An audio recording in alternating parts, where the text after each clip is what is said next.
So hello guys, for today's gagawin po natin yung Buko Pandan.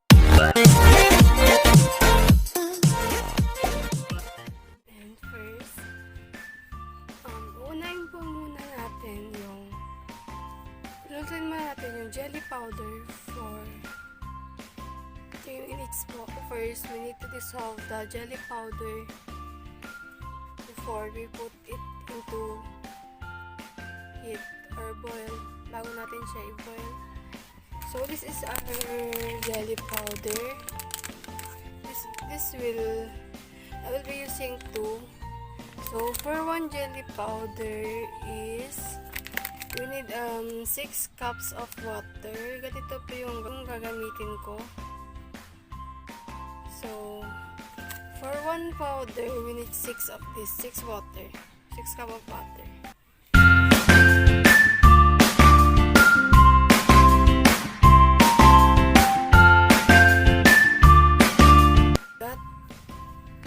Is already 12 cups of water.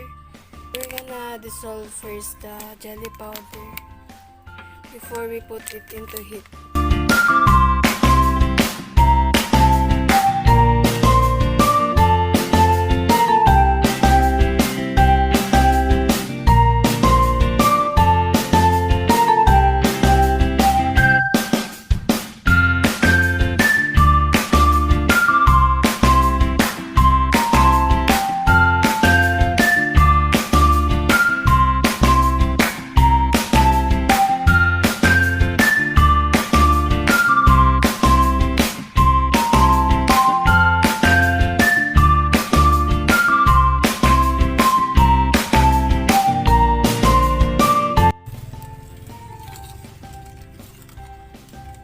So, pinatay na natin yung stove. So, stir na lang natin siya. Tapos, lalagay na lang natin siya sa kung saan siya magmo-mold. Saan siya, So, ganito po. Transfer ko dyan muna.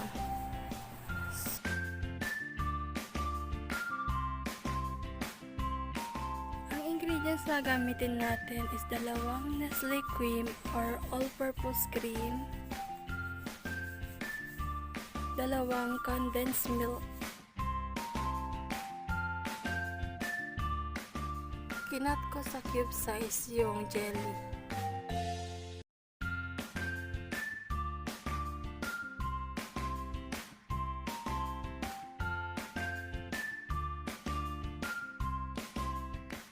shredded coconut,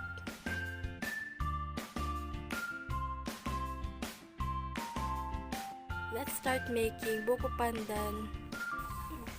Ilagay lang natin sa lagayan yung cube jelly at paghalo-haluin sila.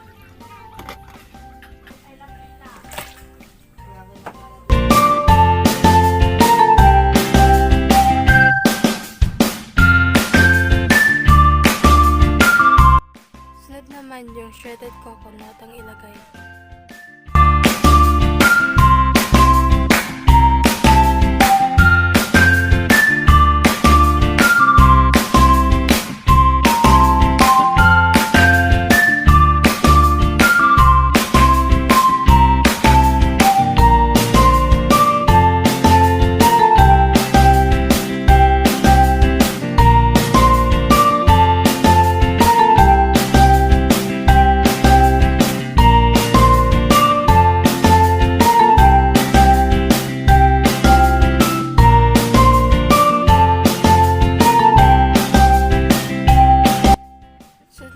Yung Nestle cream or all-purpose cream at yung condensed.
na ingredients ay meron ka ng Buko Pandan na pwede mong i-serve.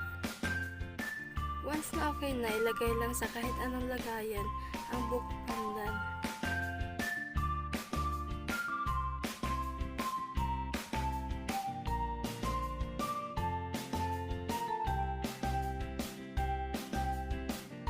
Ito na po yung gawa kong Buko Pandan. Then, lalagyan na lang po sa ref for 2 hours. Then, ready to serve na po.